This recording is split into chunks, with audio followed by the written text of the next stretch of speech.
And once frickin' again, we see another Florida team, number 1 in the Cup Finals, and number 2 lifts Lord Stanley to keep it in the Sunshine State. Down here stateside, where it fucking belongs!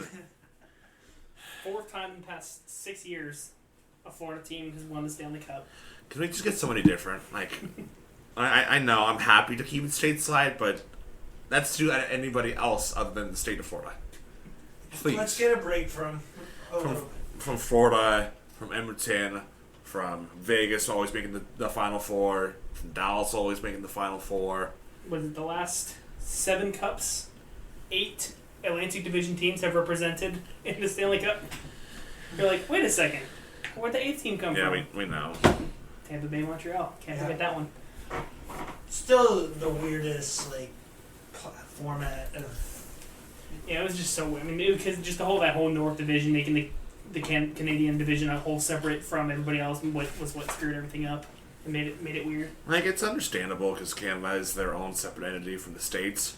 So, obviously with the whole pandemic, everybody's going to treat it differently, but honestly, at that's the time, it was definitely entertaining and interesting, but it's just looking at it how it was. We could have seen Winnipeg taking on Dallas to both represent the Central. We could have seen. I guess the only way it could not have happened would have been probably the Metro. I think it's the only way you would have seen stereotypically the same division playing against each other.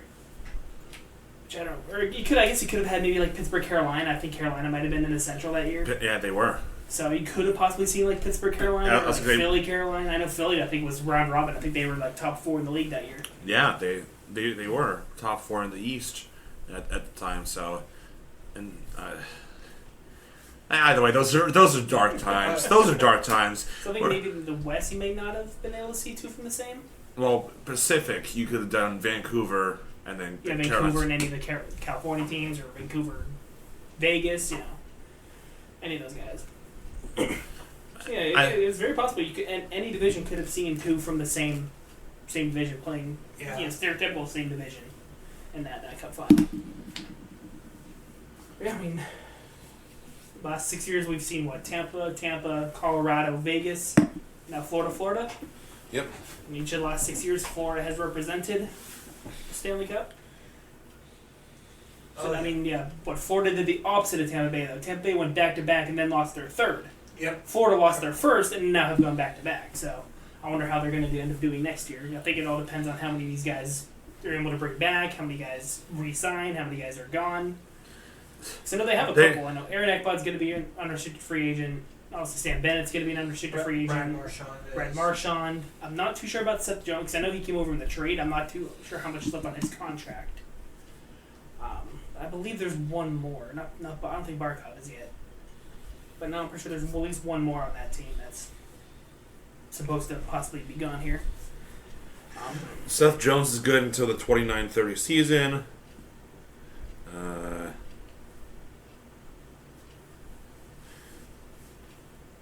He's good till the 29-30 season? Yeah. Oh, damn. Okay. I was right, because I think Chicago signed him to an 8-year deal. Same thing with the Kachuk through the 29-30 season. I knew Kachuk wasn't close. I knew Kachuk just signed. Brian Hart, I'm pretty sure, is good until 29. I think Verhaeghe as well is locked up. Verhaeghe might be the one that's close. I think he has 2 or 3 more years or something on it.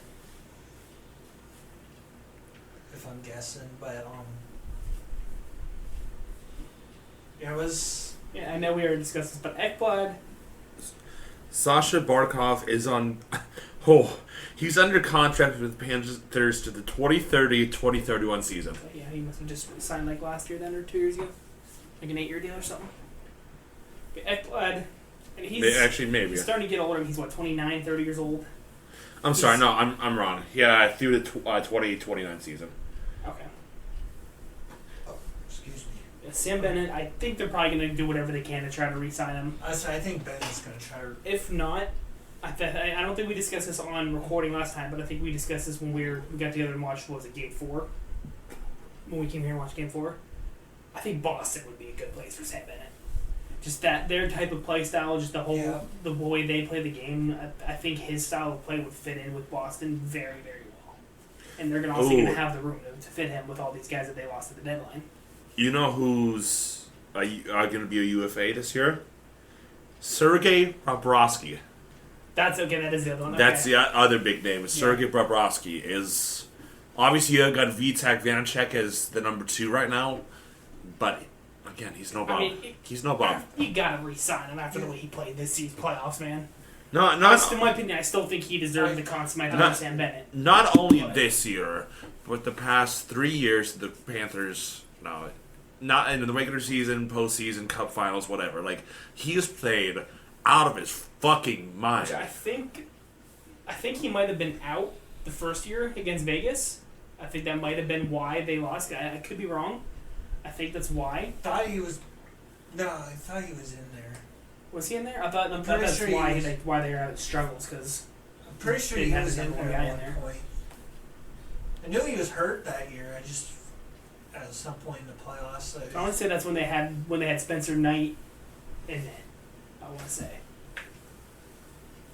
I want to say Bobrovsky played. The 22-23 postseason, Bobrovsky played in 19 games,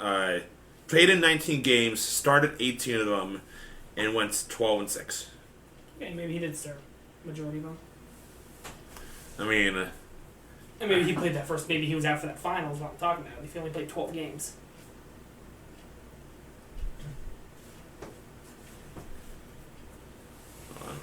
Just trying to do a little bit of research here. I guess would have been Spencer Knight. They did, 7, 12, 16, 21 games that postseason for the Florida Panthers.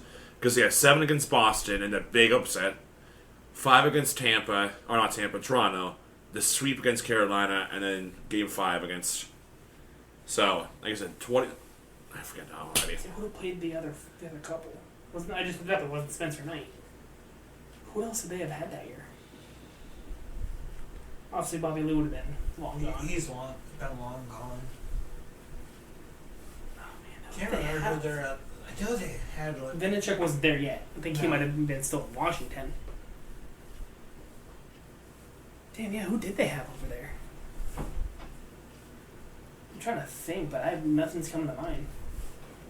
So the only ones I think of is Bob and Knight. I think that's another one of those years where I think Vegas had 6 goalies on the ice for celebration that year. Just ridiculous, because they would have had Quick, and they would have had Hill, Samson. I think they had Samson, Thompson. Sergei Spencer Knight was the backup, because that was the year that they also had Eric Stahl, Rocco Gudis, Ryan Lomberg, Mark Stahl, Patrick Hornquist, Chris Tierney, Alex Lyon was that other goaltender that's in there. Lyon. That makes sense then. Yeah, I mean, the Florida Panthers this year, man, were just you kind of knew nobody was getting past them. No. After that third round, how they just absolutely manhandled Carolina and how good Carolina looked through the first two series, and they just did not have a single problem with them. I mean, I also thought Edmonton was going to put up a little bit more of a fight. I really thought we might have seen a 7-game series there.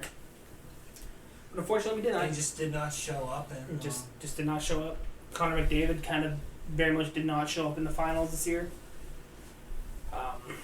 It was Alex Lyon was the number 2, so that's probably why. In that the playoff run, Bobrovsky, all I'm getting is the save percentage. So Bobrovsky was 915 and Lyon was 888. Oof, yeah. So very well might have. Yeah.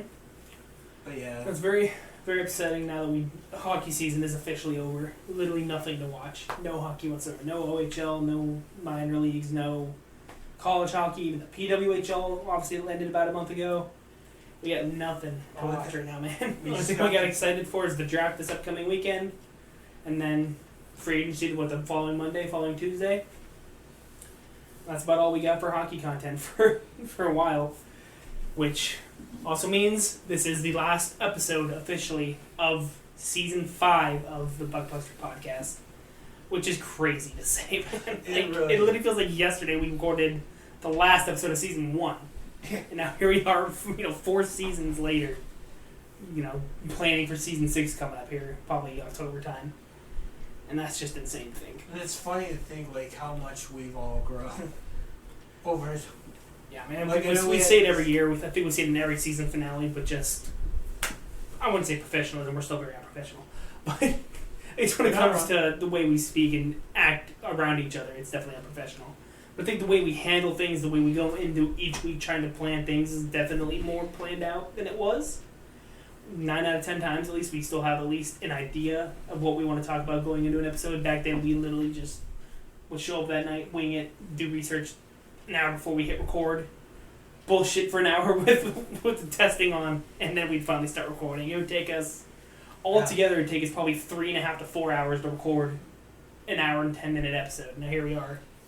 We hit record, and I think we've maybe these days hit pause once or twice during an episode, and get an hour and a half done in like an hour 45 minutes, which is crazy. Yeah, it really is. But Colin's got another blind ranking for us here, bringing that back from what we did probably about a month or two since we did it, probably 2-3 months. So yeah, I was just trying to do a little research on our conversation earlier. Lyon did see some ice time in the Cup final when Bob got pulled in Game 2 in a 7-2 loss. Okay. So that's the only time Lyon got some action there. So Bob was in for that 9-3 final loss? Oh, wow. Damn. They're like, yeah, we're just going to keep you in, Bob. I know. Salvage whatever little confidence you have left. Actually, there was one more thing I wanted to talk about the finals. So I saw something with comparing Pittsburgh's back-to-back in 16-17, Tampa's 20 and 21, and then obviously now Florida's 20, 24, 25. They're like, who do you think was overall the better dynasty of those three? Not Tampa because of the bubble. Yeah. That Stanley Cup doesn't count. I'm gonna say their team in 21 was really good though. I have to say Florida because they were unstoppable all season of these 2 years. Like they were just it feels like that's a team you did not want to play. If you were trying to play for a playoff spot, you did not want to go and have to play them because you're not going to win. You're going to end up missing the playoff spot. They beat the shit out of every team they played pretty much in the first 3 rounds. I mean, last year I think the first round when they were kind of I think they were the wild card last year when they barely beat Boston. No, that was. Or was that the first year I'm thinking? That was the 22-23 when they lost to Vegas. They lost Vegas, okay. Because last year and this year they've just been unstoppable. Like there's never been a time where you think, oh, they might lose this. They're like you did not want to count them out. Well, here's the thing, because like I feel like I can make a pretty good counter argument with the Penguins, because like granted at the beginning of the 15-16 season after we made the coaching change over to Mike Sullivan. That's what I'm saying. Like just because we were not that good of it, I think we were a 7th to 8th place team. But they got the hot first half of that season. They got hot at the right time, just like they did in 08-09.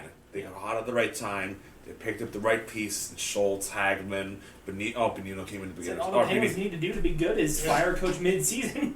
And then they had the same pieces. They had the same team. Well, pretty much the same team carrying over from their 16 Cup win to the 17 Cup win. Obviously, they re-signed Matt Calder 1 year. The best team out of all 6 of those years might be the 2016-2017 Penguins. I think it would be the best team on paper, statistically, out of all those 6. But if we're going with Dynasty as a whole, like the 2 years as a whole, I would say Florida. I might have to give it to Florida. I would just love to do like a mashup between like the prime team of the Penguins in 16-17 and the prime team of the Panthers in 23-24 or 24-25. Yeah. That the second cup, the second of the I think this year they were so. Just that the deadline that they had too, man. Like they were already a good team, and at the deadline they bring in Seth Jones, they brought in Brad Marchand, and there's one other one I think they brought in at the deadline too. You just knew that they were saying, hey, we're gonna go back to back, like we're not fucking around here. And that's exactly what they did. And if you want to fuck that around, you'll find out we're just the far better team here, easily. And the other question going into, I guess we'll find out here in the upcoming weeks, What's going to go and happen with Connor McDavid here? Because he's going into Coming up is going to be his final year of his contract. This 25-26 season is the final year of his contract. What's going to be happening with him here? Are they going to... I know. Is he getting sick of it? Is he, getting tired of carrying the team? I know in his conference. I mean, personally, I think Draisaitl did more of the carrying in these playoffs than he did. I think so too. Because I know he said in his conference interview after the finals, they were asking, "Are you?" Because Edmonton can extend him on July 1st, and he said he wants to wait. He said he's gonna wait to see what Edmonton's what they decide to do this off season, beginning of the season, and that'll determine what he's gonna. I said they desperately need help on the defense, but Goaltending and defense. You have two fucking pylons in net, or two pieces of Swiss cheese in net. You have three pylons on the back end, 3 or 4 pylons on the back end, and your number one defenseman is a number 4 defenseman. What Brett Kulak and Darnell Nurse are your number 1 and 2 defensemen. That's kind of a problem. That's a problem. See, the thing is, if they want to try to bring in some help on the back end or between the pipes, you can't really afford to give McDavid that much more money. More than he's already making. What, he's making $10.5 million, $11 million right now. 10.5. Can you afford to give him that much more if you need help? Yeah. Well, he's got to realize he's going to have to take a major pay cut if he wants. Number one, wants to stay in Edmonton, and number 2 if wants. If they're going to want to bring people in to help. Yeah, and I mean, you got the same situation over in Toronto with the core. Well, what was the core 4? Now that's going to change, but no, you're spending a bunch of your money on your core people, your core 4 for your respective franchise. McDavid went to Toronto. Can you imagine Nylander, Matthews, and McDavid? But let's stay on topic here for a second. When you have 2 of these big franchises spending a good chunk of your money on your respective core 4s, you're gonna run into these issues, and obviously it's a consistent thing now. Not consistent goaltending. Defense that is lackluster, Hyotis. Defense that is lackluster, and you've fallen short in probably some of the highest, the biggest stages, the highest pressure you're gonna get in your respective markets. Toronto's fucking nuts. Their market's nuts. Their fans are nuts. They're loyal as fuck. Don't get me wrong. They're loyal as fuck. Steve Dangle, whatever he does, however long he's been around, he's been loyal. Edmonton, same kind of thing, but they're so stupid when it comes to spending their money. I said, and they were stupid that they didn't go get a goaltender at the deadline. They were even asked, "Are you going to go get a goaltender?" They're like, "No, we're going to stick with what we got," and that's honestly what. And I don't think Stolarz was the problem there in the playoffs. I think it's just the Maple Leafs being the Maple Leafs. And in fact, I think if they played anybody else other than Florida, I think they might have very easily went to the conference. It was Florida. I mean, the fact that they brought Florida to 7 games. Yeah. After losing 5 and being down 3-2 going into Game 6, they still had that confidence and enough push to survive that Game 6. Yeah, you can tell that Toronto was a different team this year. They really were. They were more confident going into these playoffs. They're like, "Hey, we know we have the team. This is our year. Let's go for it." My God, I hate using that phrase. This is our year. No. Okay, you're wrong, but that's a whole different rant. And yeah, the biggest problem was Mitch Marner just again not showing up for the playoffs. Not only Mitch. I think Matthews did better than he has in years past. But he's still on the show. Nylander did, I think, was one of the better carriers of this playoffs. Only Nylander was your number 1 guy this postseason. I think so. Hands down, without debate. I know Matthew Nice was another one that was somewhat contributor. Yeah, Nice. Is he even going to be staying? Or is somebody going to try to? We might see. I know there's rumors going around about possible offer sheets. That's right. He's on his last year of his rookie contract. Yeah. So that's the issue. Easily, they can have to sign him now, or anybody else can swoop on in an offer sheet. Kyle do this. I'd love it, but I don't think it's going to happen. No, I don't think they were going to be focusing on defense here in this. I think in this free agency, they need to. In all especially if Letang may or may not be back next year with his injury. With his surgery, I mean, who knows? It depends on his health. Depends on what we do with Erik Karlsson. If we end up dumping him off, and even a good chunk of his contracts. I know there's some speculations. Regardless of what happens, we trade him.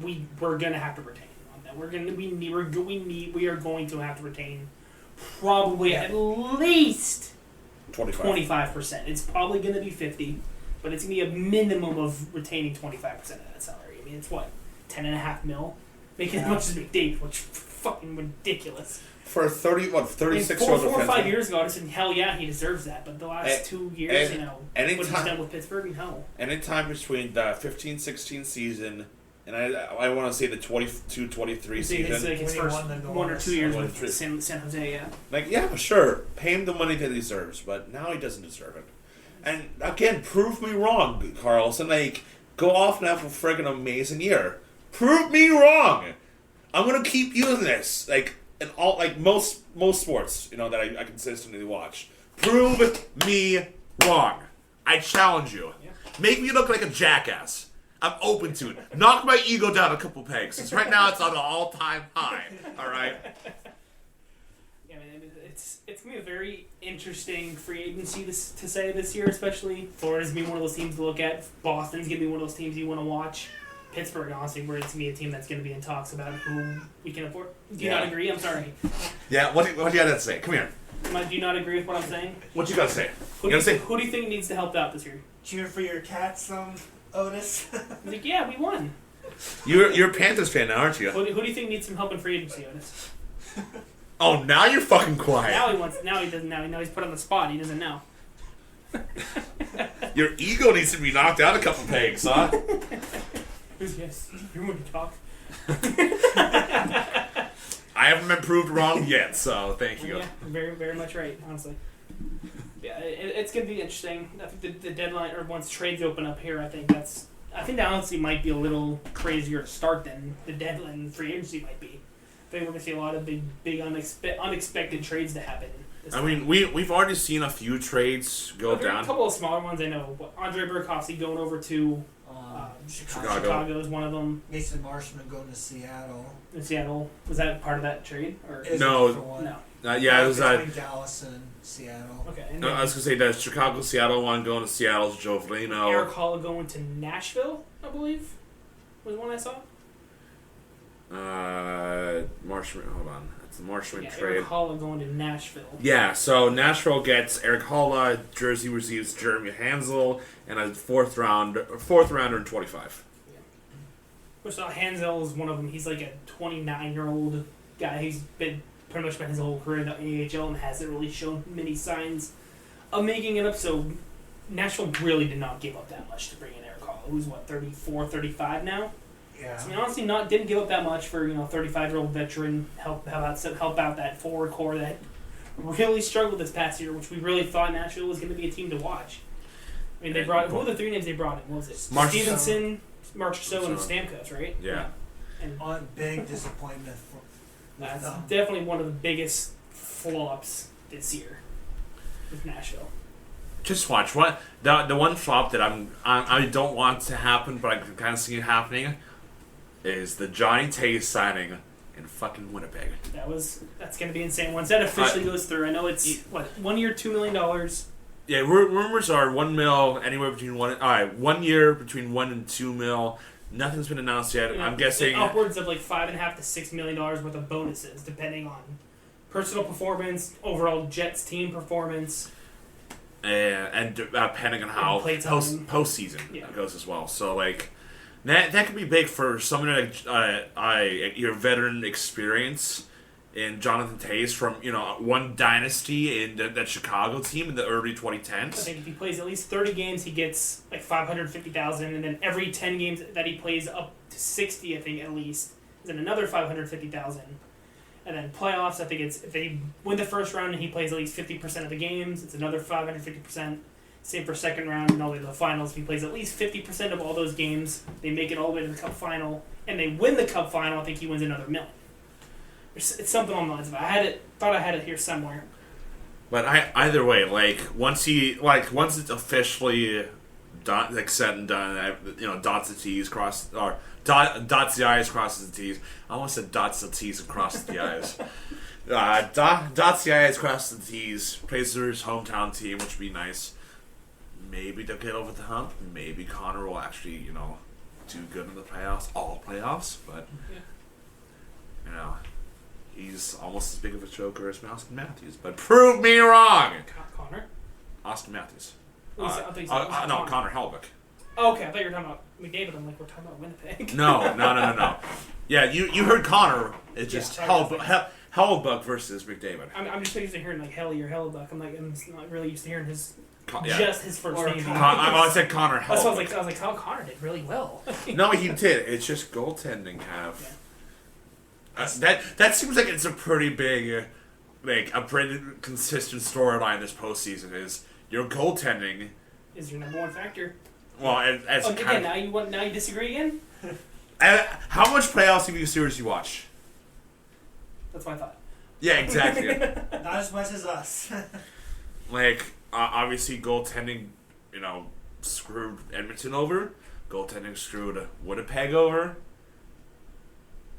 That's going to be a question if he's going to be the number one when the Olympics come around. That's a story for another time. Goaltending for was January. inconsistent for Carolina there in the third round. I think that we had one good game from Anderson, but other than that, oh yeah, and first 2 rounds he was pretty good. I think he had one rough game in the second round, but other than that, they went right through. Who did they play in the second round? Washington. Washington. Yeah. They lost game 2, which was pretty rough from Anderson. Yeah, but otherwise it's like a little blemish on an otherwise perfect series from him. And then again, by the end, they ran into the Florida Panthers. If they didn't run into Florida, who knows what could have happened there? That just shows how good of a team Florida Panthers were. I mean, Skinner really did look pretty solid throughout the entirety of the playoffs until Florida came in. With the exception of games 1 and 2 versus LA. Yeah. Because then he really tanked. But after that, he was. Well, once he regained the net after the second round. Yeah. Because I think Picard finished the rest of the first round against LA. So, yeah. And then they were back and forth. Back and forth in the second round. Whew. Yeah, it's pretty much the thing about every goalie that ran into Florida just did not do well. Vasilevsky might have been some of the worst hockey we've seen him play. Who did he play? Florida. Toronto. It's Toronto, but who did they play? That's a very low bar for Toronto goaltending. I hope you know. Very low. Stars looked very, very solid in the first round. They, took care of Ottawa pretty easily. I think they lost one game, but no, 2 because they went to 6. Did Toronto and Ottawa go to 6? I thought they went to 6. They might have. Okay. Hold on, let me double check that. But he looked pretty solid in that series, and then second round he looked pretty solid those first 2 games, and then Toronto decided to pull a Toronto. I think they lost the next 3, and then Toronto forced 7 with the Game 6 win. I think Stolarz still pretty damn good in Game 7. Yeah, they lost in 6. Okay. Yeah, Toronto defense stopped showing up there in Game 7. I think they scored 3 goals in a matter of like 4 minutes or something like that, and just all downhill from there. Yeah, Toronto got outscored 12-4 in the final 3 games. 2 of which being in fucking Toronto. Yeah. Of all the places. Yeah. Yeah. Well, we're kind of doing like a seasonally review here. What were some other teams that did not live up to what you thought they were going to be this year? Like some disappointing. I know, obviously, as we kind of briefly mentioned, Nashville was big. The other one was Boston for me. Boston was... Yeah. They just collapsed. They just collapsed like what? February, March, and they're like, time to sell, and they got rid of what? Was it Carlo, Marchand? I think was the third one other guy they got rid of. Was it not Trent Frederick? Charlie Coyle, that was the other one, yeah.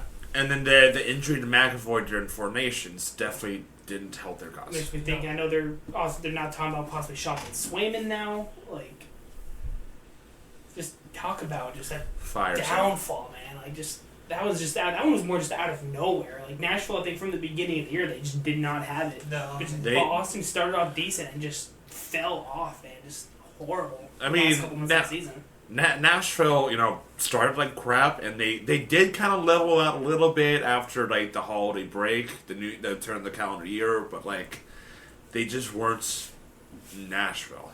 Like even their veterans, like the people that have been on the team for a couple years now, weren't themselves. Take away O'Reilly and Stammer and Marchessault or whatever, they just weren't Nashville. One team that did surprise me, though, and I'm really happy for, is the Columbus Blue Jackets. Yeah, I mean, They they did. were, a game, a couple points out of the playoffs. It came down to the second to last day or third to last day. The last couple days, regardless. But they did exceptionally well for the amount of stuff they were put through at the beginning of the season, even before camp started. All the way back to the loss of Jonathan Gaudreau. And then be like, okay, you get an exception. We know you're well below the base rent, the salary minimum. Your excuse, and they were just playing a lot. They a lot together, and I know you could tell just watching that team each and every game that they were playing for something, and obviously what it was, but you could tell they were playing for something, man. And they were fighting tooth and nail, and even that their very last game, they were there, they were competing, and they're we know we're not competing for a playoff spot, but we're compete for ourselves, and just, our fan base, and the city. American hockey as a whole was playing. I think the World Juniors, they had a jersey out for them. Four Nations, they had the jersey out and had a stall for them. The whole, just USA hockey as a whole was playing for Johnny Gaudreau. Okay. And I'll say the Columbus Blue Jackets even more so. Other two teams that came to mind that surprised me were the other two right in the bubble there, battling with Columbus, being Montreal and Ottawa. Yeah. Montreal, finally has shown they're starting to get competitive. Those younger guys are starting to come in clutch. Obviously Lane Hudson being an addition would be a major help for them. And this is only the I beginning. think was the Calder winner, wasn't he, Lane Hudson? I think he had one in the Calder, didn't he? He did. Yeah, okay, he won the Calder. That's what I thought. Obviously, the younger guy, Cole Caulfield, had an outstanding year, wearing number 13, honoring Johnny. And it just shows that Montreal's in this for the long haul. If they keep playing the way that they're playing, keep building the way that they're building, keep performing the way they want to perform, Marty St. Louis and that Montreal team, man, they're gonna be a force to reckon with here. The fact that they made the playoffs again, just this past year, sure they got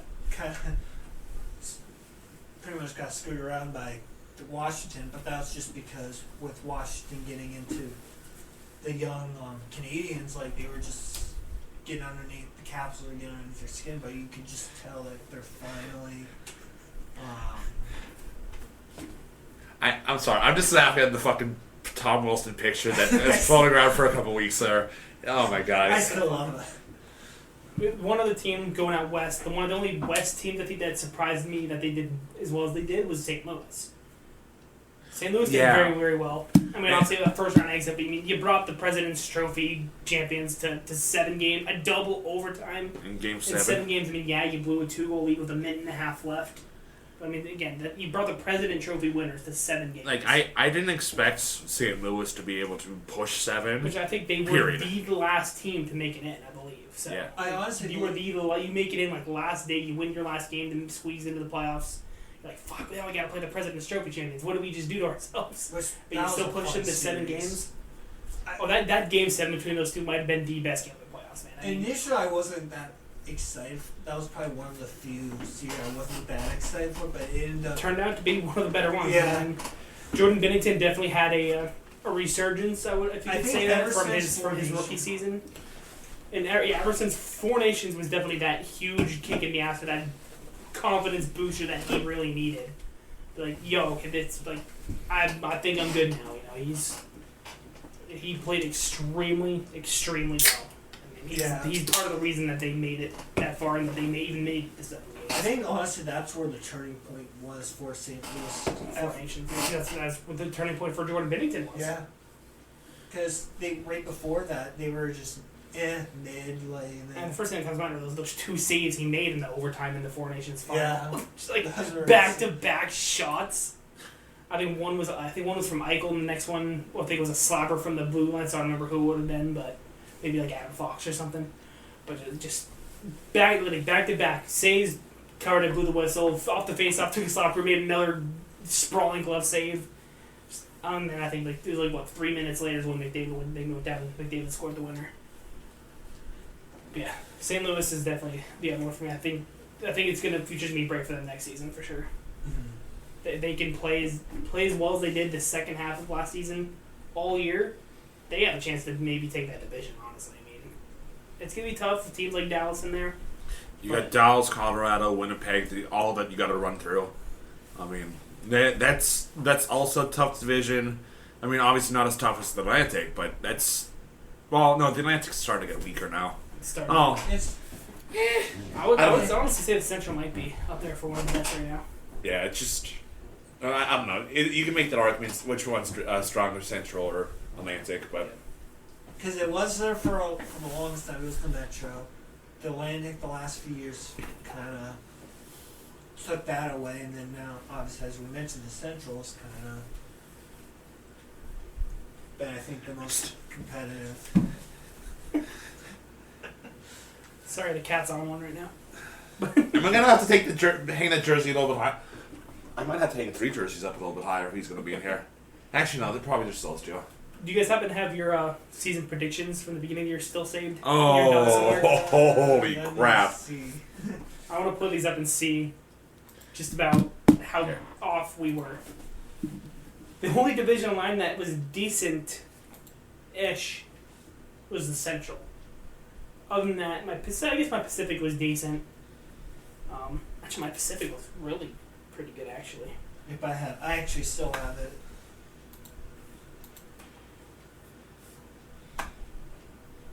You still have yours? Yep. Okay.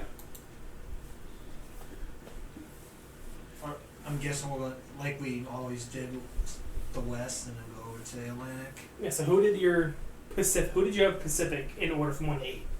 I had the Sharks in last, the Ducks 7th, the Flames 6th, the Kraken 5th, the Kings 4th, the Canucks 3rd, Vegas in 2nd, and then the Oilers 1st. You and I were the exact same, but I had Edmonton Vegas switched. I don't know. I might not have it. You don't have yours? If not, that's Yeah. Yeah, we'll go back and look at actual division. Here we go.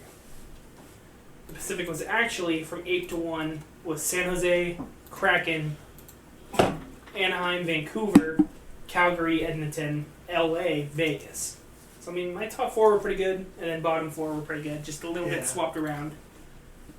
Central, who did you have from 8 to 1? I had Chicago, the Blues in 7th, Wild 6th, Utah 5th, the Predators 4th, the Jets 3rd, the Avs 2nd, and the Stars 1st. That one, you and I were exactly the same. So yeah, it just shows, man, how much little faith we had in St. Louis, and they were what, ended up 4th, I think, 5th. Yeah, that's like 5 teams from the Central made it this year. The real was Chicago, Nashville, Utah, St. Louis, Minnesota, Colorado, Dallas, Winnipeg. So again, top 4, bottom 4 were getting pretty close, but just a little bit rearranged. Besides St. Louis being in 7th. The Atlantic, what did you have? I had the Canadiens in 8th, the Senators 7th, the Sabres 6th, the Rangers 5th, the Lightning 4th, the Leafs 3rd, the Bruins 2nd, and the Panthers 1. I had Buffalo, Montreal, Ottawa, Tampa Bay, Toronto, Detroit, Boston, Florida. I had too much faith in Florida this year, man.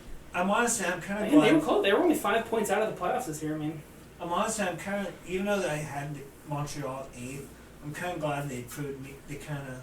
yeah, again, that's another one. They proved us wrong. I had them 7th. The real was Boston, Buffalo, Detroit, Montreal, Ottawa, Florida, Tampa, Toronto. Which is crazy to think Boston, like, of all teams, like, kind of being at the bottom there. And then Metro, who did we have? Metro, I had Columbus in 8th, the Caps in 7th. I don't know what I was thinking with the Caps. Because we were going based off of last Yeah, previous that's why I year, was- we're not very good. Up the Penguins 6th, the Islanders 5th, the Flyers 4th, the Devils 3rd, the Hurricanes 2nd, and the Rangers 1. Yeah, that's another one we can say was a disappointing team was the Rangers. Oh yeah. I'm happy they played like shit, I'm but glad it was another one that they were just a disappointing team. I had Columbus, Philly, New Jersey, Pittsburgh, Washington. So I guess I had a little more faith in Washington. Islanders, Rangers, Hurricanes. Which again, but top 4, bottom 4 weren't horrible, but except me having the Rangers up in 2nd. Yeah, the real was. We said the real? No, we didn't. Philly, Pittsburgh, Islanders, Rangers, Blue Jackets, Devils, Hurricanes, Capitals. Which, I mean, the Hurricanes are only, the Columbus is only, what, at one game out of the playoffs? Yeah, if they came down to that final day. They would have won one more game, and they would have had 91 points, and might have seen some sort of tiebreaker there. Yeah, man, crazy season. It feels like hockey every year just gets crazier and crazier every single year. Really does. It gets more and more exciting every single year. So much fun. It's one that I always look. Why I love why it's getting longer. It's just like it gets through almost the entire year, and then I mean, it's the best sport in all sports, man. It really is. And there's no argument for it. You can't change my mind. Nothing will. I think that's gonna be hard to beat. On all honesty, like that's not gonna change my mind. Like hockey is by far the best. Hey, Colin, finally, let's do your blind ranking here. About fucking time, Jesus Christ! I've been waiting over here for like 30 minutes now. All right, it's not really blind rankings because we're ranking the last 10 Stanley Cup champions. Okay. So we're gonna go back in time. We're gonna go the 25 Panthers team. All right. And they're up there. They're As we kind of already touched up on it, like they were one of the best. one of the best dynasties. How many else keep in mind? I mean, we were just talking about like the dynasties, but you still got you got the 23 Avalanche in there. You got the 22 Avalanche. Yeah, you got the 22 Avalanche in there. You got the 18 Capitals in there. Yeah. 19 Blues. The 19 Blues. I mean, they were more than wild. They were like a wild card team that year, but I mean. But still, I mean. And then you got the obviously the Kings is 12 and 15. 14. Well, this would only go back to 15, Oh, right? 15. Is the Penguins or the Blackhawks? 16. last one? Blackhawks. 16. Penguins, okay. Yeah. So, the first of the two back-to-back. So 25 Panthers. I'd say they're definitely top two. I would say. I'd say at least top two, top three at worst. I'd say Stop probably freaking three. behind the curtain, dummy. I'd say probably 3. 3? Yeah. Not top frozen. There it is.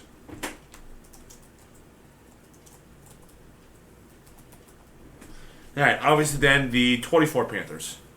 4 Panthers again. That's another one. They were just as good. I think this team was way better though.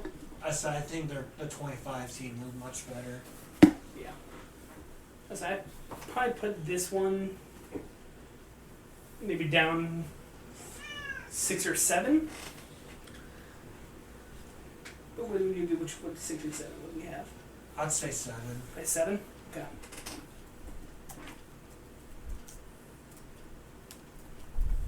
Alright, then we got the 23 injured reserve. I mean, Golden Knights.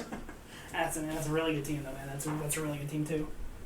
But again, because of that, I mean, they kind of cheating the league, like legally cheating the system with the way, just a very cheap way to do it. But they kind of found a loophole and ran with it, and it worked. They made it work, and they kind of. I mean, it doesn't take away from the fact that they were a really good team though. But were they better than those 25 Panthers, or in maybe, like I said, the 23 Avalanche, 17 Penguins, the 18 Capitals? I say put them at 5.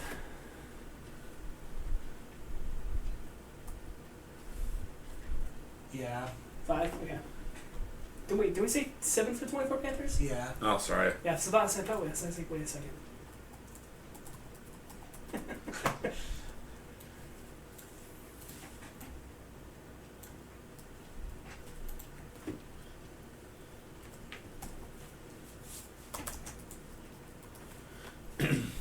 Alright, the 22 Avalanche. Yeah, that's one of them that's either 1 or 2. Were they the best? They might have been, man. They were a good team. And they took the back-to-back Stanley Cup champions and beat them in, what was it, 5? It was Or was it 6? It was in 6. Still, man, you take down the back-to-back winners with not much difficulty. They might be the best though. Yeah, it was in 6 games. 6. I know it was, and I think they did it in Tampa. But Yep. I would think that for a second. So are they the best?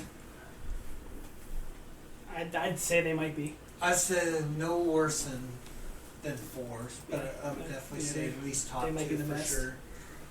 All right, then you got the 2 back-to-backs, the 2020 and 2021 Lightning. The 21 Lightning were definitely way better than the Yes. 2020. But the 2020, I think, is 10. Just based off of, you really... I mean, it counts, but for what measures? I mean, it could have been anybody's year. They just kind of have to be the ones that got lucky and took it all. 21... Do we put them at 6 or do we put them at 8? That's where I was going back and forth on 6 or... So we still got the 2 Penguins team. I think they were better than the 16 Penguins. But I think the 17 Penguins might be the number 2 spot.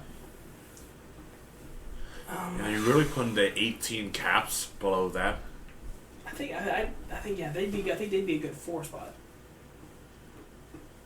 But oh man, Because I'm trying to think who else. Miss. So Blues, Caps, Penguins.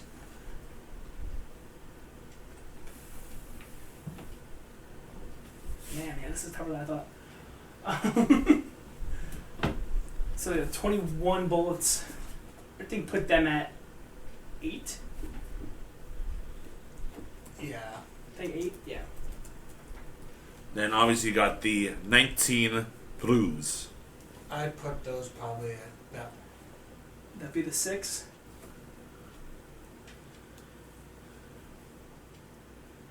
I'm between 6 and 9. Because I mean, were the 16 Penguins that bad to be 9? That's why I said I'm trying to... Because obviously... I said that team as a whole. I mean, that's one they didn't really start picking it up until the second half of the season.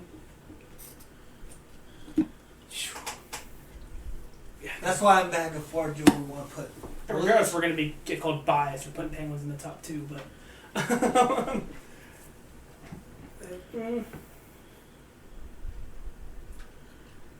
I'd say put the Blues 6 and then the Penguins is 6, yeah. to 9.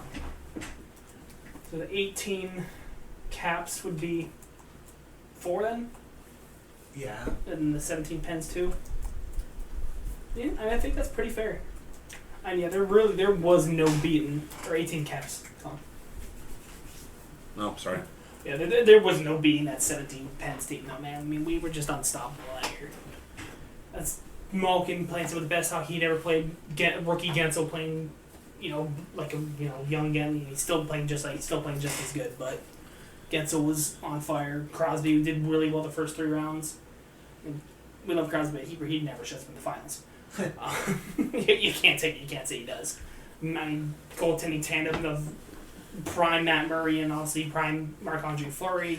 Well, obviously Fleury didn't really get the chance to play in the 16 Cup run, but he was the reason why he made it. They made it. The first 2 rounds of that, and then the first couple games of the 3rd round. Three. And started struggling, and then Murray came in and carried us the rest of the way. He played well, in games 1 and 2 at home, and games 3 in Ottawa. But then game 4, Murray was stepped in. Yeah. So, and then Murray just took over from there. Yeah. Obviously, the Penguins wouldn't be there. I mean, granted, they were down, 2-1 in the series against Ottawa in 17. But you wouldn't be down 2-1 in the series against Ottawa in the third conference finals without a Marc-Andre Fleury. Yeah. Yep. That goaltending tandem alone, I think, puts the Penguins in second. Oh, yeah. It's one of those, Fleury went down, you're like, I don't have much to worry. We have Murray, Murray would get hurried. Oh, we don't have much to worry. Fleury's healthy again. Throw Fleury. You could have thrown either one in there, and what?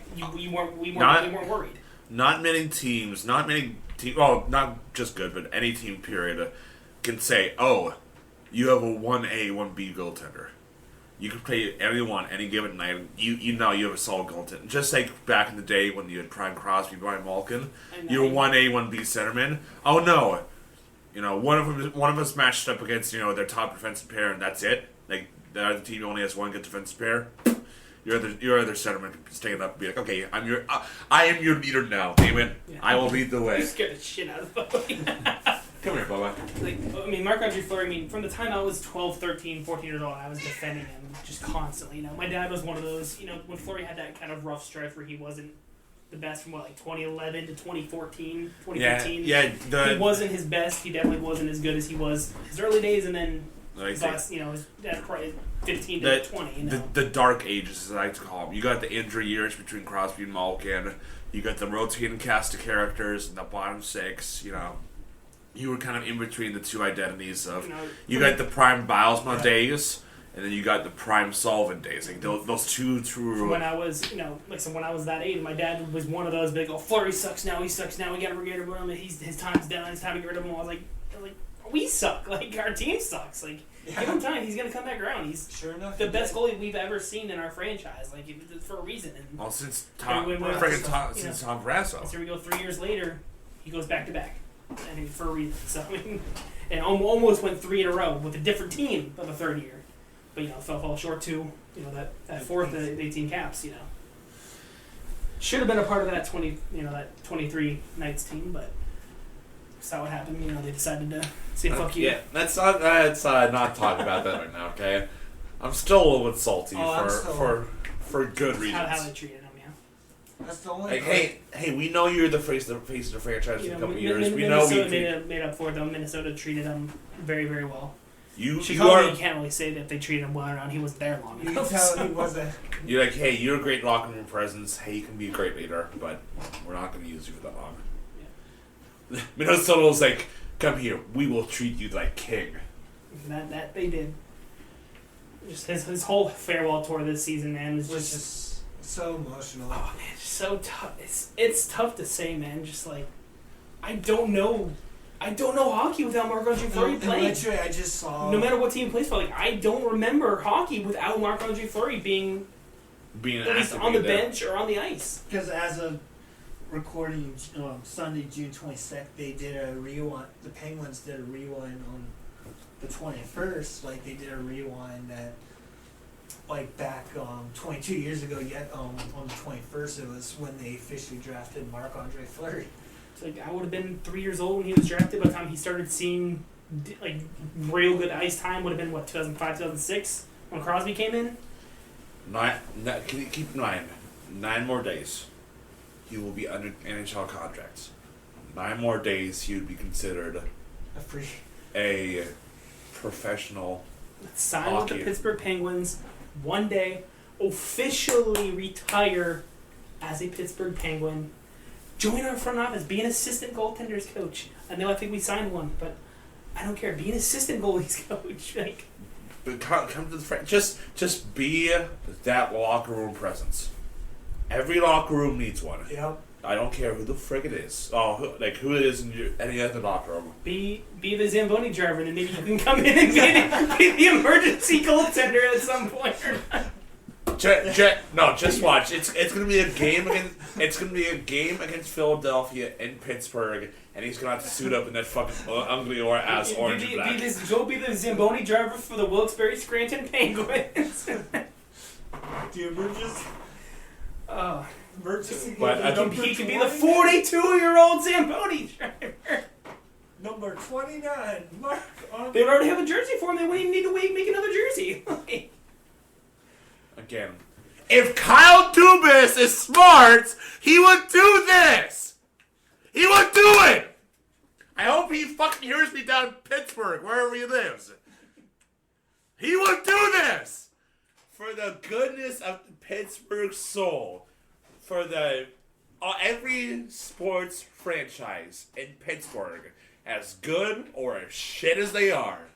If that happens, I honestly don't fucking care what happens to the Penguins next season. I honestly don't know if I would care. I'll be I'm happy he's... If we can get him to officially say, hey, I am retiring as a Pittsburgh Penguin, just full circle, I can die happy. I could die that day and I'd be happy.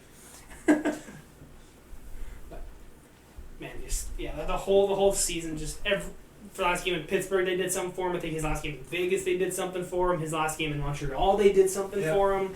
And then his last regular season game for the Wild, they did something. I think he came in for overtime and ended up winning the game for him. Yeah. They said. And then his last game of the playoff run too. I think that when they lost to, wasn't it Vegas? I think, wasn't it? Yeah. They did something for him there too, man. His last game against Washington. Yeah, I was gonna say from the bench. No, get your asses back out here. I don't care if I have to drag you back up by your manhood. You're coming out here and you're shaking this guy's hand. I know they've had that love-hate relationship with each other. I mean, it's more. I definitely think it's more like a respectful hate, if that makes sense. Like, you know, I hate playing against you because you always fucking score on me. Was how Fleury felt it for him, you know. I think he was like, I'm just so happy you didn't score 895 on me. I think that's what he had said. So something like that. He's like, when he said about how do you, what's your opinions on Gretzky finally breaking the goal record? He goes, well, I know I had a good fair share to do with that. So I think he was the Obi's number one goalie that he scored on. Yeah, his top three were Price and Lundqvist. Yep. Yeah. Lundqvist was 2 and Price was number 3. Yeah. So I'll say the 2 in your division that you played in your division for your entire career. So. Imagine if Flyer probably would have been a lot higher if he would have stayed with the Penguins the whole time. Oh my gosh. He would have been probably well over 100 scored on Fleury.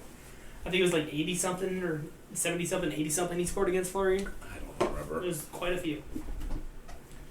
I mean, just, again, it's tough. It's going to be tough next year knowing that, wow, Fleury's not backing somebody up tonight or Fleury's not going to be on the bench somewhere tonight. Maybe he changes his mind and does one more.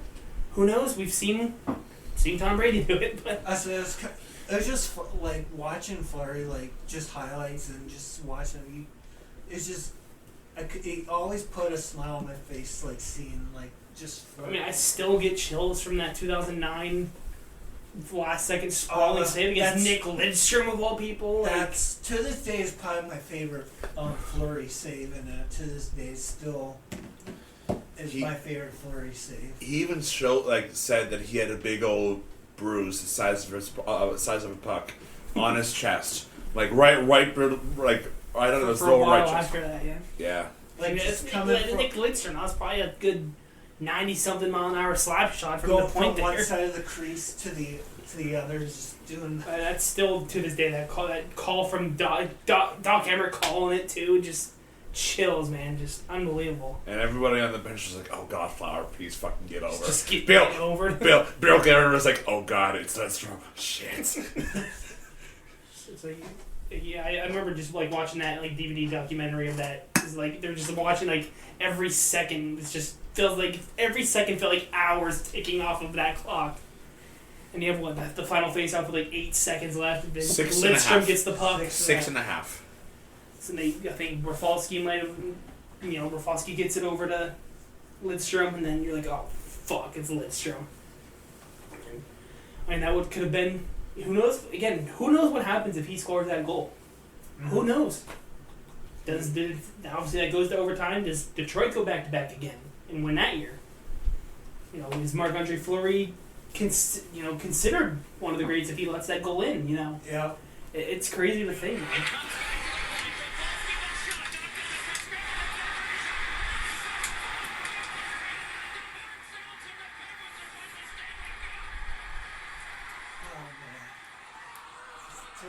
I think I told this story once before, but I just remember because I was 8, 9 years old. Games start 8 o'clock, so I was probably pushing midnight by the time that's happening.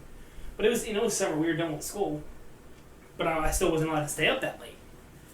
But where we lived now, where we lived at the time, where my parents live now, where my mom lives now, my bedroom was at the end of the hallway. And I could sit at the end of the hallway with a perfect clear shot of the TV. So if I wanted to watch the game, I'd just sit at the end of the hallway, just stay very, very quiet, and I could get a perfect shot of the TV and watch it happen. And that's exactly what happened. I could just sit at the end of the hallway and just watch it happen.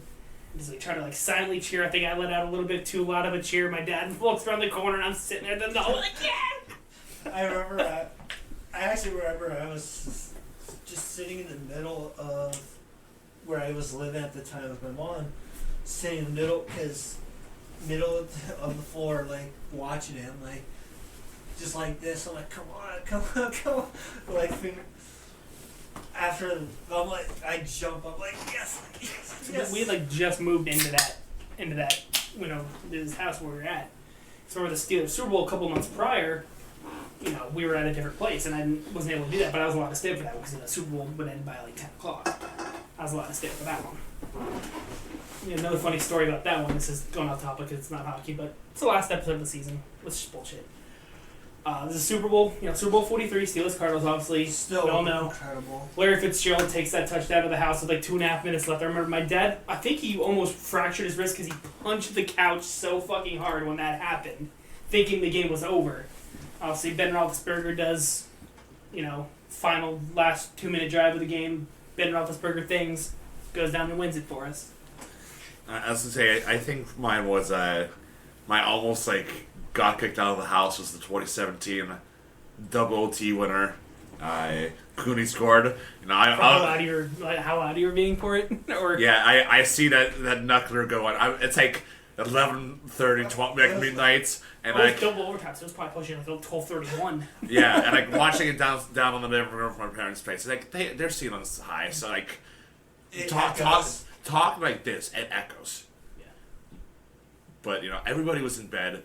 I see that puck going. I get up and let's fucking go! And my one brother walks out, my dad walks out. They're like, what? I'm just like, they fucking won! I was going nuts. What pissed me off?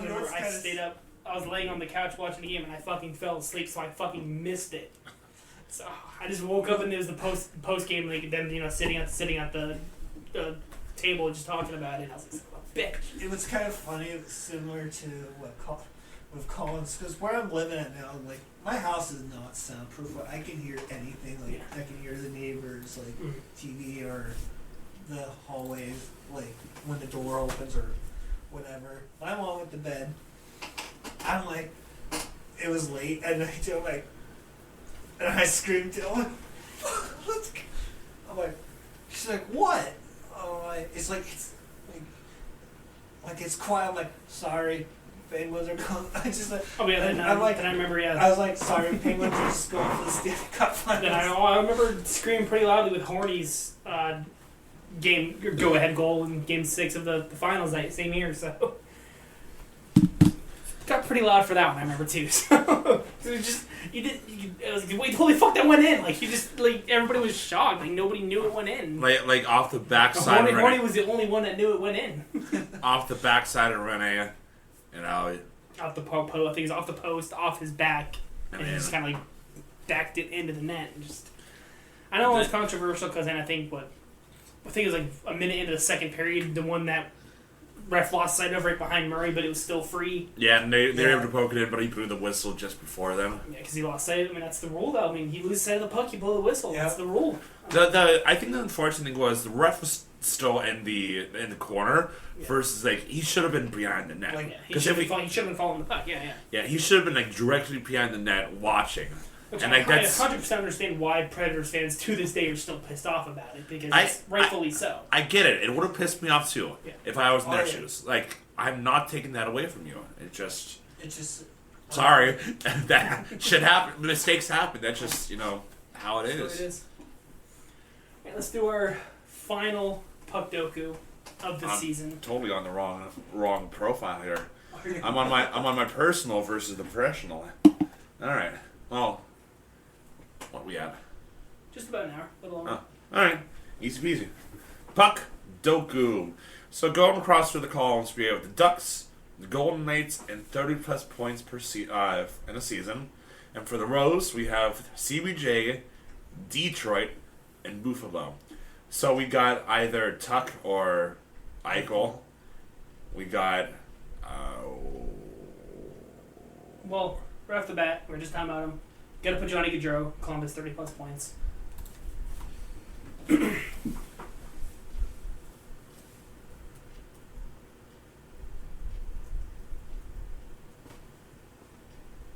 got to put it. There we go. All right. Is it Tuck or Eichel? Well, we can do Eichel for the 30+, and then Tuck for true. Or either or. It doesn't matter either or.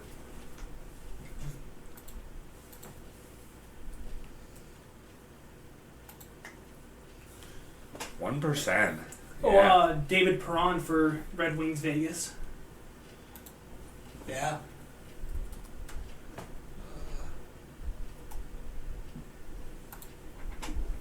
obviously for 30-point season for Detroit, you could put just about anyone. Zetterberg, Raymond, Datsuk, Gordie Howe. Yeah. Columbus, Vegas. That's gonna be a difficult one.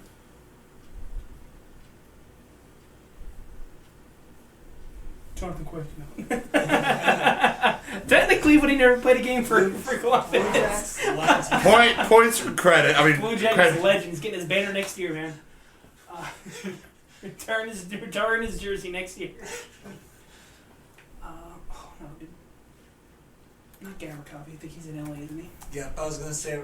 That's why I haven't said him because I was trying to save him until we got the other ones. Obviously Buffalo, Anaheim, Ryan Miller.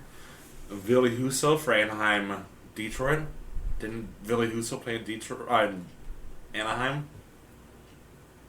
No. St. Louis. I know he played for St. Louis. Okay. Oh, I thought he played for Anaheim as well. Possibly, but I'm not confident enough to put it yet. Oh. Yep. That's right. William Karlsson, Columbus, Vegas. Drafted by Columbus and was in the expansion draft for Vegas. He's still there, isn't he? Yeah. So. He's one of the original Misfits. I'm sorry, I just see Otis's fat ass marching down back there. Yeah, I'm talking about you.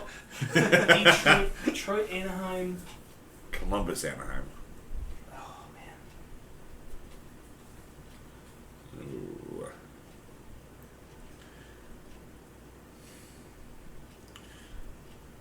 I'm mixing Anderson and Bobrovsky. That's what I was. The Bob was Columbus, Philly, Florida, whereas Anderson was Anaheim, Toronto, Carolina. I know. I was trying to think there too. I was like, did Freddie and the? No. Because I was thinking. I think Boone Jenner's been in Columbus his whole career. Yep. I'm trying to think of some of those guys that have bounced around, like Atkinson. I don't think he played for Anaheim. Atkinson was Columbus, Philly. That's it. No, he's Tampa. In No, he's- Tampa. He was. Oh yeah, this past year at the Yeah. deadline. Oh, Detroit, Anaheim. I feel like that's one that we should know. I should text Ethan. Hey, Detroit, Anaheim, go. That's what I was thinking. Like Ethan would know. Damn it, Ethan! Did Brad Kogutis ever play for Columbus? No. No? Okay.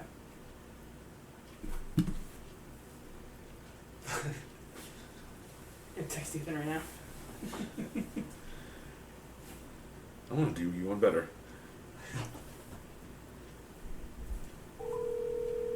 You can answer this late? It's only 9:30. He's usually up to say it.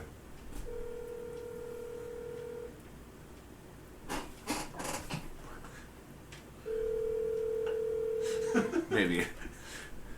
I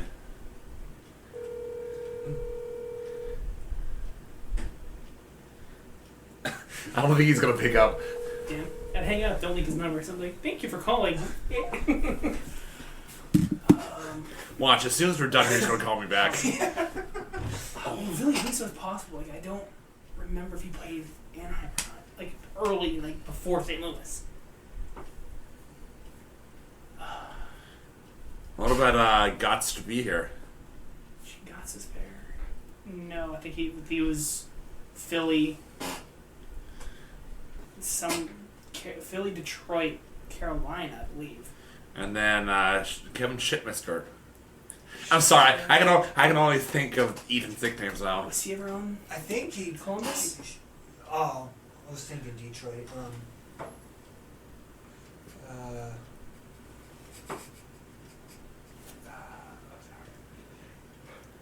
Oh man, we gotta go out the bang here, man. On this, we go 9 for 9 here. Damn. Rick Nash will never played for Anaheim.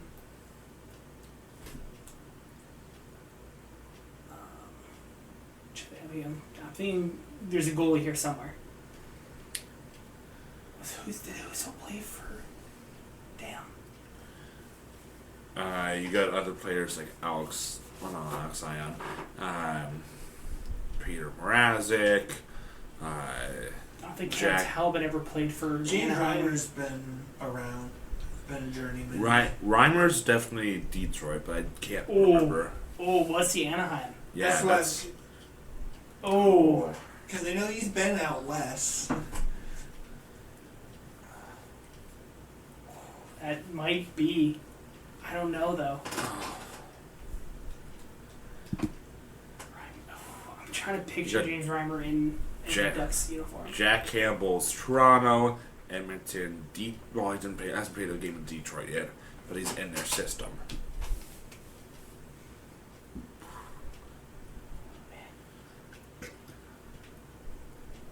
I mean, I like Reimer better than... I mean, Reimer and Husso are two possibilities that were floating. But we're both for Detroit Anaheim. Oh, Alex Killorn was only Tampa, Anaheim. Corey Perry has never played for Columbus and Detroit. I'm trying to think like that 15, 16, 17 Columbus team where the Penguins would have played him a lot. Like Brandon Dubinsky comes to mind. Brandon Saad comes to mind. Has Saad done Anaheim?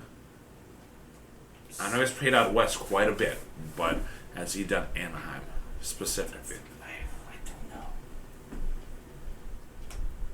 Being like Matt Duchene or like Anthony Duclair, I know have all bounced around. Or would Duclair be Detroit Anaheim? No. Duclair never played for you? Played for Detroit? I don't think he played. I'm not confident. Oh man. I'm feeling like a Riley Shahan. I know he jumped around. He's definitely done Detroit. I'm not sure. Again, I'm not sure about Anaheim.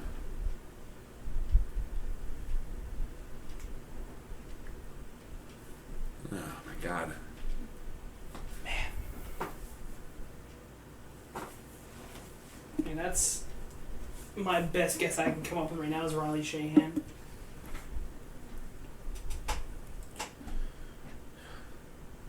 Steve Mason. Columbus. Maybe Anaheim. Maybe. I'm just trying to spitball names at this point. That's tough. Eric Goodbranson's jumped around. That could be Columbus Anaheim. So we're gonna go Goodbranson for Columbus and Husso for Detroit. Yeah, we'll do Goodbranson first for Columbus Anaheim. Yeah. Okay. All right. Hold on. So we're between what? Husso and Riley Shahan. Flip a coin.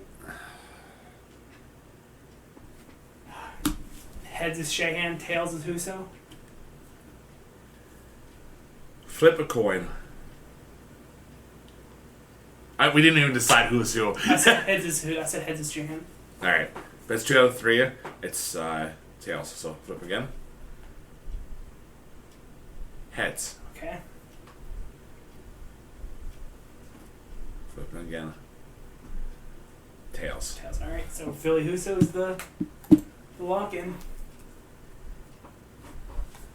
Drum roll, please. Yeah! All right. Good guess. Good. Were we both right though? Wasn't Shahan too? Farah, Bernier, Husso, David Pronka fit there too. James Reimer. We were right on Reimer too. Steve Thomas, Maxime David Denstrom, Sprong. Brad May.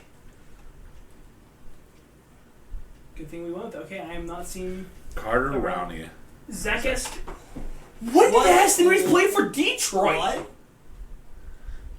Stevie Y. I'm just gonna blame Stevie Y in this one. All right. When did Czar play for Detroit? There were some other ones for Columbus, Anaheim too. Signano, Sillinger, Branson, yeah. Lone Carlson, which we got, Jared Bull, Curtis McElhinney, Czar, fucking That one I knew, but I didn't know he played for Detroit. Del Neither did Sando. I. Tamara Pronger, Scott Harrington, Renee Bork, Brian I'm looking Gibbons. this up. When the fuck did Czar play for Detroit? Oh, did we want to try the pyramid or nah? He played 3 games for Detroit in the 23-24 season. Detroit legend. 3 games. Where he put up 0 points, 2 penalty minutes, and had 5 minutes of ice time in 3 games. Detroit legend. Wow. Alright. Ooh. Ooh. Anybody that's ever been drafted. We're going to say Sam Reinhart for the very, very top. Yeah. Did he play in the W? Did he play in the W? I thought he would have came from the O. He Bennett did. did. What? Oh, No. Bennett did. Well, did Bennett get drafted in the first round? That's the thing. Did Bennett did play for Detroit. Or for Buffalo, sorry. Oh, yeah. So any first round ever.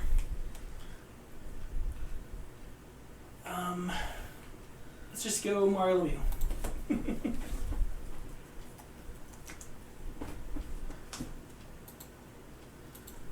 Games played.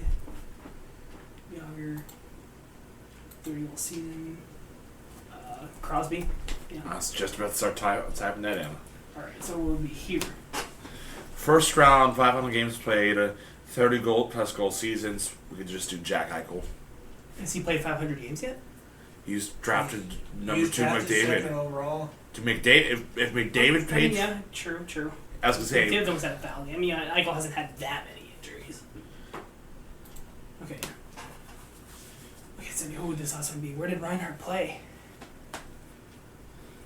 Is he from the W? now the thing about it is, I have a feeling he played for London, or Reinhardt? I don't think he played for London. oh fuck. I know Or- he was. I want to say he was in the O. We can always do the So lifeline. someone tells me like he played for like Plymouth or something. I don't know. Excuse me. Yeah, let's do a lifeline for the WHL here. Speaking of, Too late now. well, hi there, buddy. How you doing? Good. What's up? Hey. Mr. Cole. No, you're good. I guess either number one, it's late and you're probably in bed, or number 2, you're busy and hands full. We get it. I understand. So we're actually funny story. We're actually right now currently in the middle of recording the season finale for season 5, Okay. and we were just doing puck deal, and we were stuck between a couple players, and for the row it had Detroit in it, and obviously you're much more knowledgeable in Detroit like players than what we are. So we name a player that has played for both Detroit and Anaheim. Detroit and Anaheim. Yes, sir. Robbie Fabry.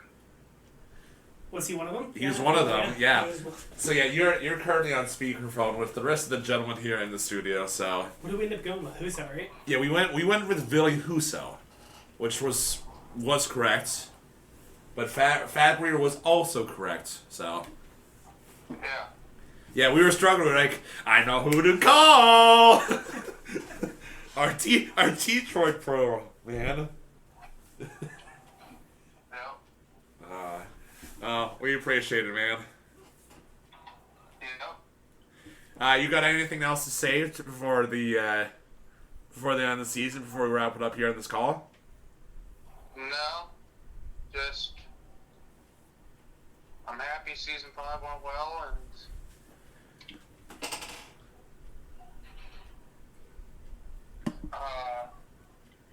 Can't wait for season 6. Oh yeah. Yeah. Hell yeah, brother. Oh, thank you, buddy. I appreciate you calling me back, dude. Yep, not a problem.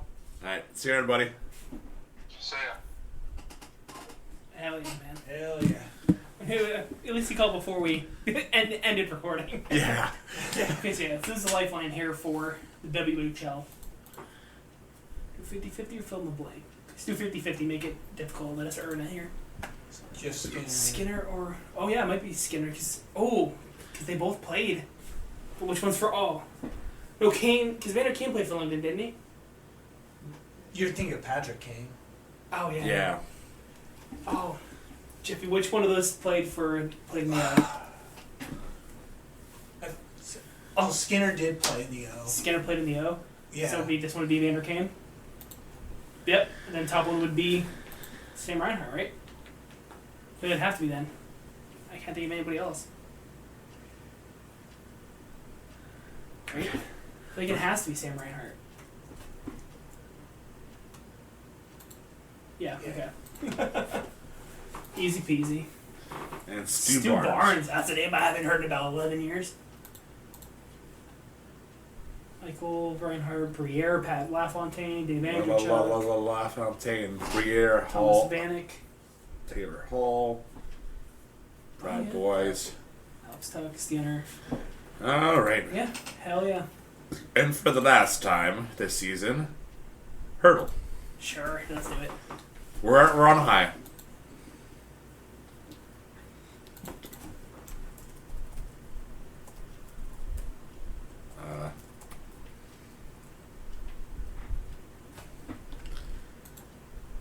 One of these times, I'm just gonna fucking pull it out of my ass. Bring it up again. So he is in the West, and he is Canadian.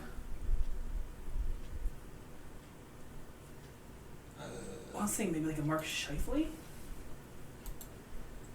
I was thinking Drew Doughty. Oh, could be. Well, let's do. I was thinking because he is longer. Oh, Well, Doughty. we know he's in the Pacific. So Doughty. Doughty's in the Pacific. So I didn't pay attention to that at first.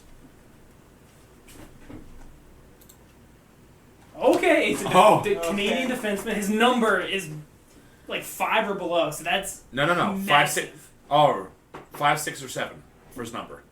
Oh yeah. Okay, yeah. So give me 5, 6, or 7. Plays in the West, not LA. He's Canadian. Okay. Let's try to eliminate some of these Cali teams, maybe. Oh, could be like a Shea Theodore. I know he's like number 5. Where is he though? Vegas. We have a couple shots, so.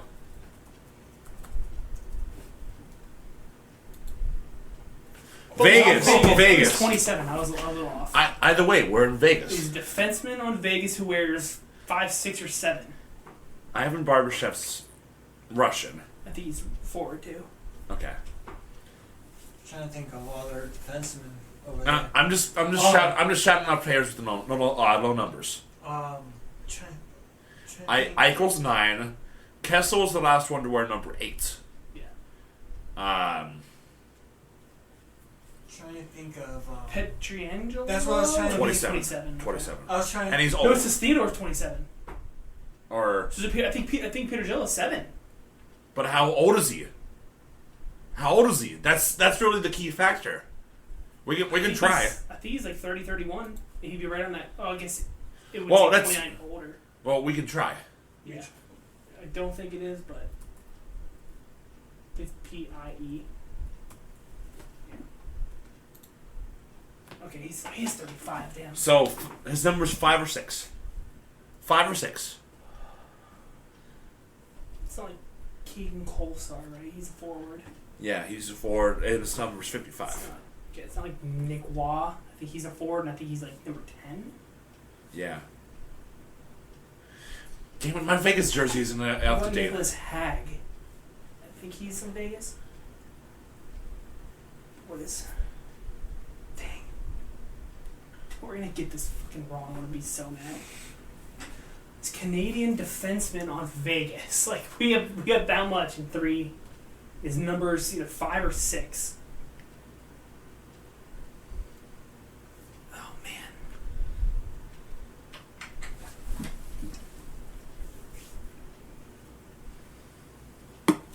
Trying to think, man. Like maybe somebody that might have been out and then we just hasn't played in a little bit. Or even a third pairing defenseman. 5th, 6th, 7th defenseman. That's what I'm trying to think.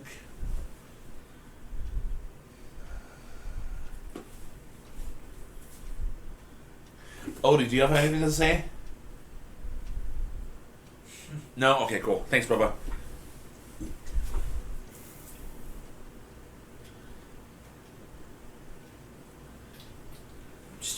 can't think of defensemen on Vegas.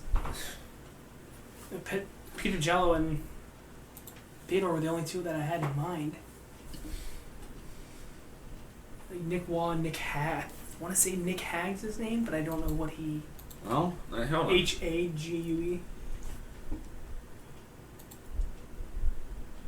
I was right, he is a defenseman, okay. So he's either 23, 24, or 25 years of age. And his I think number's age is five, only 2 years, so it's 24 or 25. 24 or 25, and his number is 5 or 6. Oh my god.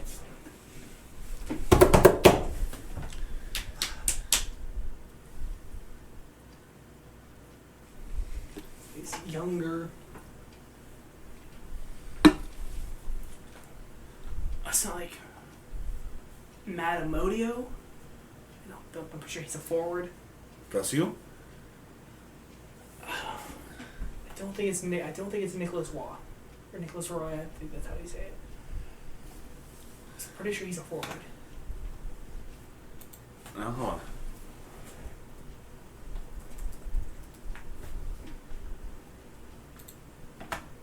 He's a right. forward. Okay. He's Canadian though. I was right on his number when I said 10 earlier. Oh my god! If we get this. I'm like 90% sure Keegan Colstar's a forward. Yeah, and his 55 number's 55, okay. So he's out. Yeah. You're right with the forward part, so. Number 5 or 6 on Vegas. I want to say it's 5, but who is it? Paul Cotter?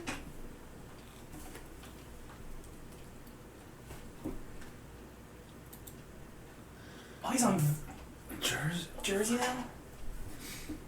And he's American. So he's 24 years of age. No, he's 24. 24-year-old defenseman. This is our last guess. It's our last guess, too. Oh my god, dude. If we're going to get this wrong, I'm going to be so fucking mad. Big stretch, Odie. Big stretch. Oh, we're going to end the season like this, too. We can't do this. Oh my god. I'm trying to think of guys maybe that have just came in or like trades. Was it a trade deadline accusation? But remember, this one doesn't really update that often, as Chuck Duco does.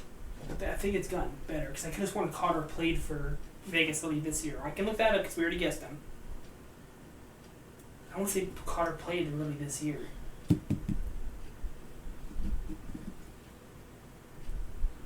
No, I guess he would have got traded end of last season. Okay. But I wasn't wrong. He did play for Vegas. I wasn't wrong. Oh my god. We already said Nick Hag. Right? I said Nick Hag. I said Nick Waugh. Peter Jello, Theodore. Dude. Trevor Van Riemsdyk isn't over there. The part Maybe that's way too old now. frustrating is when Any one of the Van Riemsdyk brothers would be too old. Way too old, yeah. Oh. Sorry, Smantitov's not. Eichel.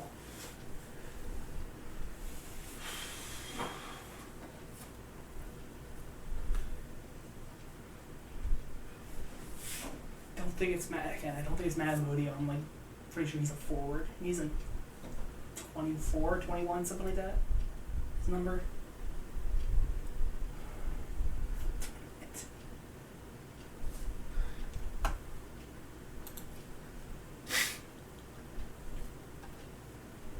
It's not Matt Dumba. He doesn't play for Vegas. No, it's not He's Matt. like 24. His number is like 24, 26, something like that. Not Matt, dumbass. It's not Mark Giordano. He's one way too fucking old. And he's not even in Vegas. Yeah, no, that's what I'm saying. But he's number 5 for the majority of his career, wasn't he? That's the only thing I can think of. Oh my god. No, because Pavel Dobriev would be probably Russian. Yeah. I'm trying to think of Four Nations team. Would he have been on that team? Would he be too young to be made that roster? So it wasn't the Canadian defense on that team. I don't remember. Because I was always rooting against them. Oh, man.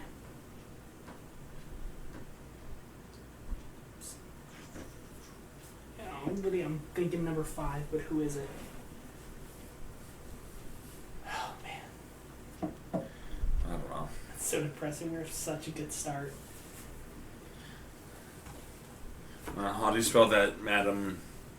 Amadio?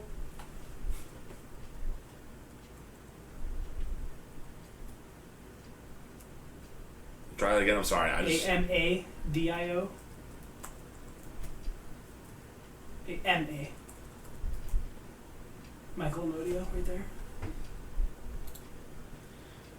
Who? Caden Korzak. Okay. Was it number 5? Fucking who? I think he's one of those. He's like their bottom pairing defenseman, like you said. Fucking who? You were right. Like you said, the 7th defenseman. Is he number 5? Yeah, he's not even in their top. He's not even listed as their top 6 in their roster. That's why. Who?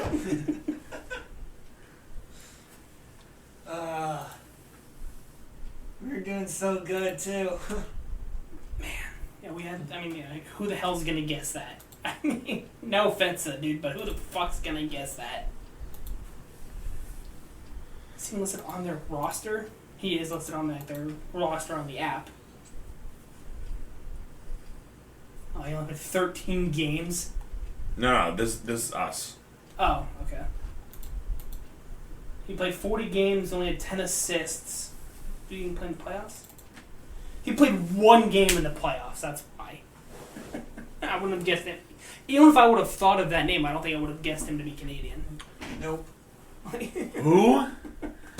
God, that's honestly really frustrating. Man. That's not how you want to end the season, man. Oh well. No. We had a pretty good puck doku though, so. And pyramid. Perfected the pyramid and perfected the actual puck doku. 2 for 3.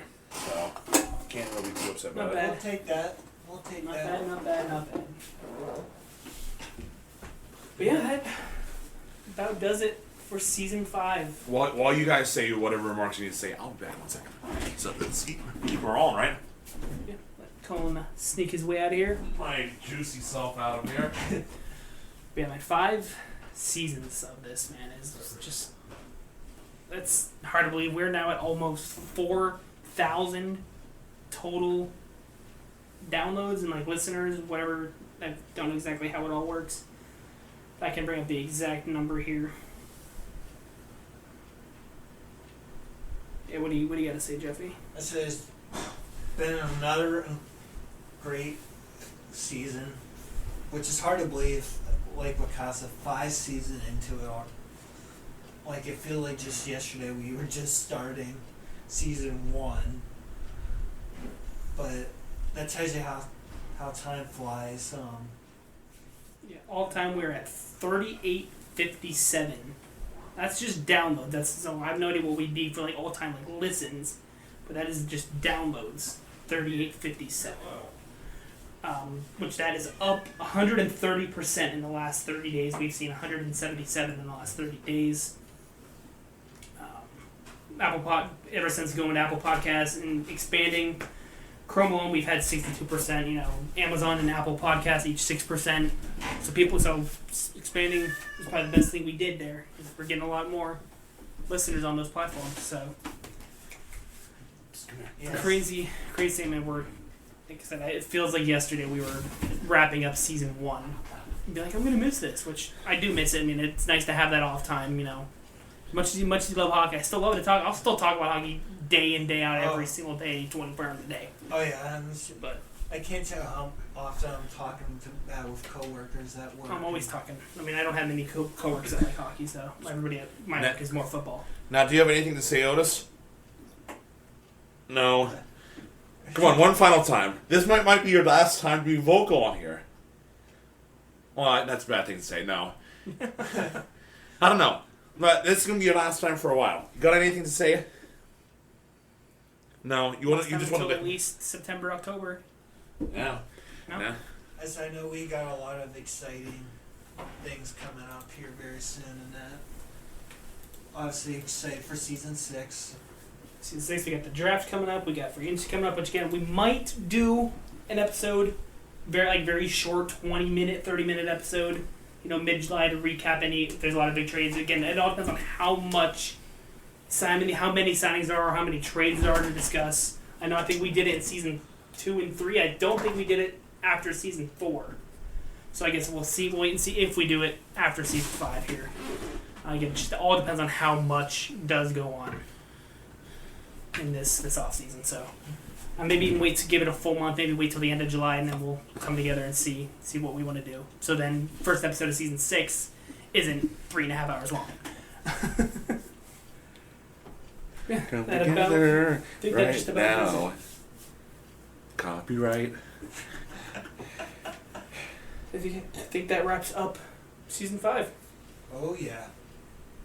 Which very long. This one felt longer. So I think it's the latest we've ever ended the season. I think No, last year. I think yeah, Last season. year. I think like season 2. I think we were going into July. So Yeah, we were like we posted, and a couple days later was Independence Day. yeah.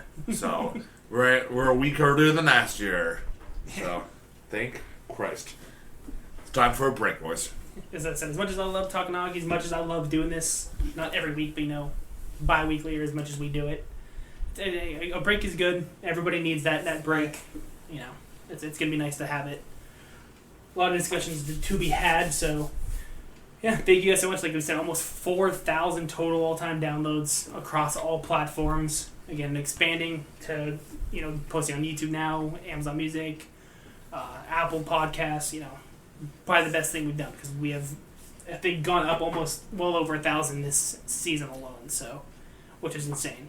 Yeah, thank you guys very much, and can't wait to see you guys for season 6.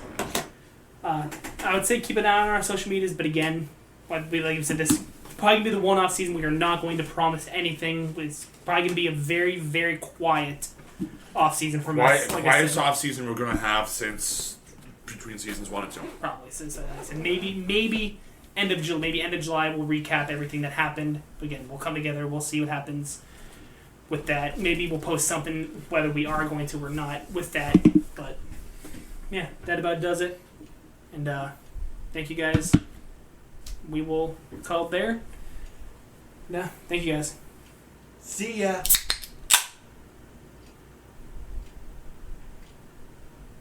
Yeah, I'm done. Okay.